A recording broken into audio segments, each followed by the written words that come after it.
This video is for lesson 6-1, justifying statements.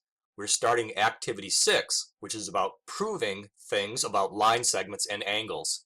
Learning goals are to use the definitions, properties, and theorems that we've already seen this year to justify a statement, and to write proofs using the two-column format to prove theorems about lines and angles. In previous lessons this year, we've looked at proofs, and we've even written some that involved algebra equations. We wrote those proofs using two columns, the statements down the left side and the reasons down the right side. We're going to make proofs about geometry theorems. There are three basic requirements to create a proof.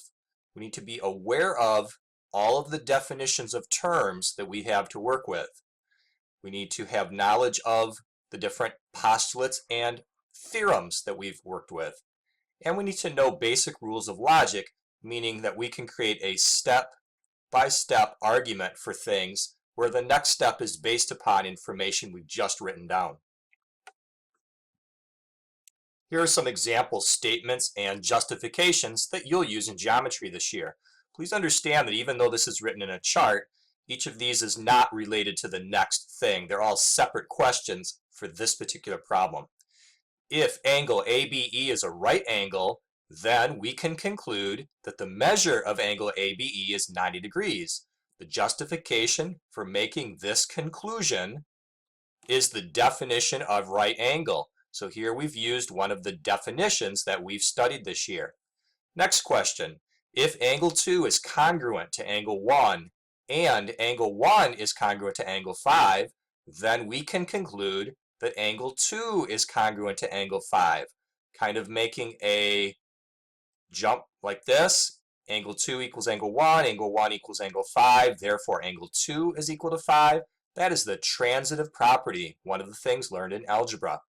Next one, given B is the midpoint of segment AC, if we want to prove that segment AB is congruent to BC, right? So if you have a segment called AC, and you know for sure that B is the midpoint, prove that this first chunk is congruent to this chunk. How do you do that? Well, that is the definition of midpoint, another definition we've studied this year. Next one, if the measure of angle 2 plus the measure of angle ABE is equal to the measure of angle DBE, what's going on there? What's this thing about adding two angle measures together to equal to a larger angle? That was called angle addition postulate. We had a video about that. And the last one, if angle 1 is supplementary to angle FBG, then you can add them together to equal 180. Why can you do that right there? And that's the definition of supplementary angles, one of the first things studied this year, and I've even included that on more than one of our quizzes. Next, let's try this question together. Use this diagram to name properties, postulates, or definitions that justify each statement. Again, even though they're in this two-column chart, these are not related to each other as they will be later when we do proofs. Let's just tackle each one separately. Length EB plus length BG equals length EG. So in the picture, we want to say that the distance from here to here plus the distance from here to here is equal to that entire distance. What thing allows us to say that? That is about adding segments together, and that's the hint that we need. This is called segment addition postulate. This was studied in a previous lesson. Now question B, if angle 5 is congruent to angle 6, then ray BF bisects angle EBC. Let's take a look at that in the picture. We have angle 5, which is from here to here. We're told that that is congruent to angle 6, which is from here to here. And so we know that this ray bisects this angle here. Why? What was this all about in a previous lesson? This was the definition, here's my abbreviation of the word definition, of angle bisector.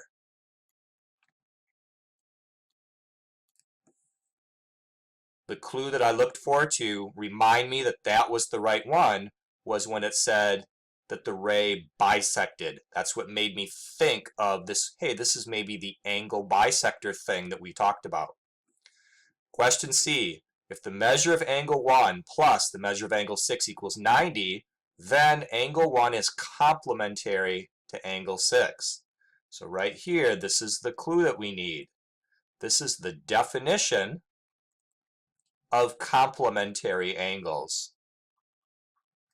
I'm going to abbreviate the word angles like this.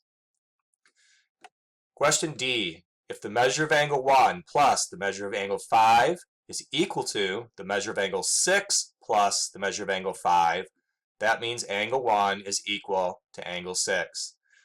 This right here is one of the algebra properties. We're used to using this with numbers and variables.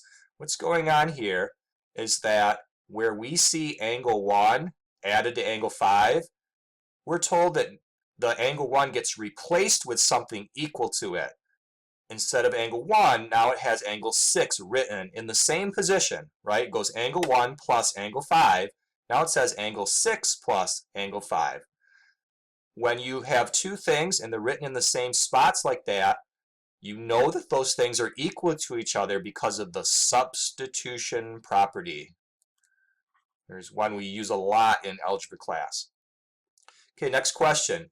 Line AC is perpendicular to line EG. So this symbol here is for perpendicular. So we have two lines that are perpendicular to each other.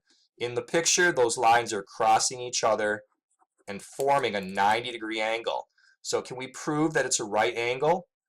The clue that we need here is this perpendicular idea, relating it to a right angle. That is the definition of perpendicular lines. I'm going to abbreviate the word perpendicular to save some time there.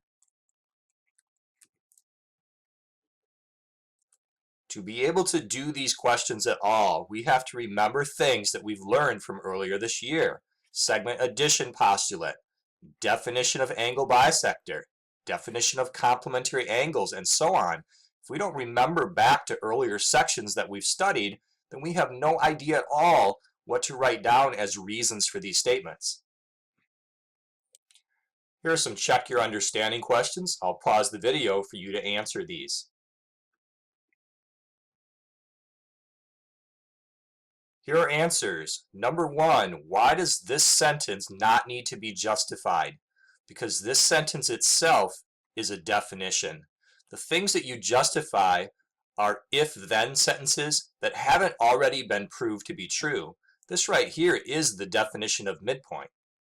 Number 2, given that segment RS and ST share endpoint S, Michaela concludes that you can add those lengths together to equal the total length. Is that okay to do? The answer is no, she can't add them, or the answer is yes, that there is a flaw. We have to know that R, S, and T are collinear. Here are two examples. Here we have segment RS and ST sharing endpoint S, but if we add together this piece here and this piece here, that's not going to add up to the distance from R to T. In the second picture, however, it would. Because all three dots are in a straight line, you could add the first piece and the second piece together to make RT. Number 3, write and justify any two statements based upon this picture. Well, one thing I notice is that ray FG is perpendicular to ray FJ. I know that because of that 90-degree angle symbol here. And another thing I could conclude is that angle GFJ is a right angle. There might be other things that you could say that are true in that picture.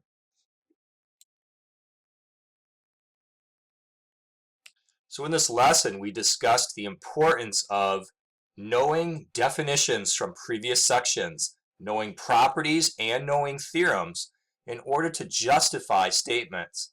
What we haven't really done yet is made any two-column proofs using those justifications. That'll come up in the next section.